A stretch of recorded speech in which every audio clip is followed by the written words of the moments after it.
During inflation, and especially during hyperinflation, the worst thing to have is fiat money, because that's exactly what's losing its value. And for lack of a better term, fiat money is just paper currency, government paper currency that's not backed by gold. It's better to invest that money into something that's going to retain its value than it is to hold on to it. So what are some of the options? Some of it depends on how much cash you have available. So get rid of your cash while you can. Once everybody wants to dump it, it's too late. One of the best investments you can convert that cash to is real estate. Regardless of how bad inflation gets, or even if we enter into hyperinflation, people need a place to live. As the owner of the real estate, you will benefit by the rise in the market value, both in terms of selling and in terms of renting, because the market value will rise with inflation. Let's suppose we have a year with 100% inflation rate. That means a year later, everything costs double what it did before. It also means the value of things other than cash has doubled. So if you have $150,000 in cash, a year later, it would only have the purchasing power of about half of that, or $75,000.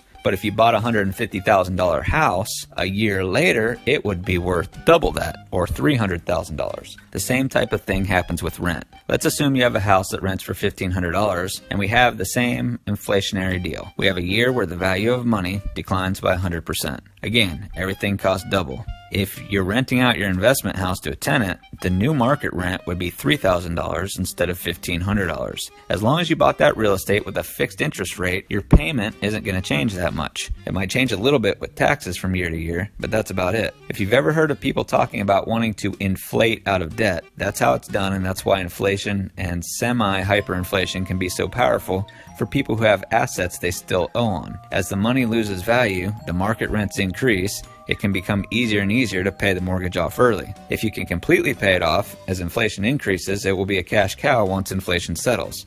I imagine during hyperinflation, people would pay their rent before they pay their other debts. Nobody wants to lose the roof above their head. If you have a good nest egg or a pile of cash, what you don't want to do is keep a bunch of cash on hand. Inflation and hyperinflation will eat away at it until it's worthless. So convert it into real estate or some other hard asset that will retain its value as inflation rises.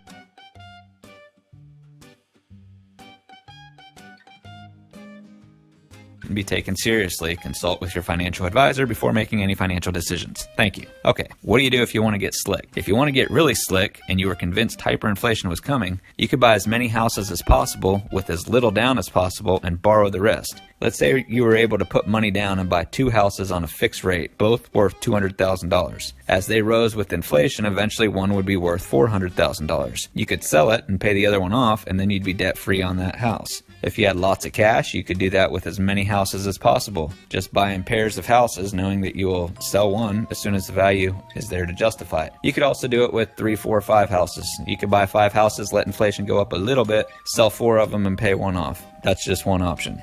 Okay, but maybe you're like me and you just don't have the cash to go do that, or you're not willing to take on extra debt to try to make it happen on a chance that you'll game the system and win. I get it. I've already used up my 3.5% FHA loan on the house I'm living in. No way I can quickly come up with the 20% down needed to buy an investment, especially in this real estate market. So what do you do then? If you have $3,000 to $5,000, I would suggest buying undervalued land. I've made a lot of money buying and flipping land, even during non-inflationary periods, because it's not too difficult to find great land deals. Let's suppose you find a piece of land worth $10,000, but the owner needs some cash and will sell it for $5,000. You now automatically have $5,000 in equity when you buy that land. Now let's suppose inflation or hyperinflation pushes the value of that land to $20,000, $30,000, or $50,000 in the next couple years.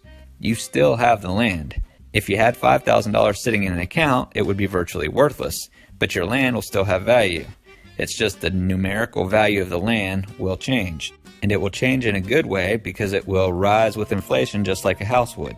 You can do the same thing on a smaller scale here. Let's say you have got the land deal I mentioned above for $5,000. It's worth $10,000, right? Now let's suppose inflation and hyperinflation happens, and in the next 5 years that land gets pushed to a value of $50,000, $75,000, or $100,000. You could sell it and make a huge payment on your mortgage, student loans, car, or if you have other debt, you could use it for that. It's a great little hack that wouldn't be too risky because you're only risking $5,000. You just have to park a little bit of money into the right piece of land and wait a little while, and voila, you made some profit from inflation. You can use it now to pay off some of your debt. Family Financial Strategies will help you preserve your wealth for yourself and your loved ones. Enjoy life. We do the work. Your success is our goal. Like your physical health, your financial health requires regular checkups. Visit family-financialstrategies.com.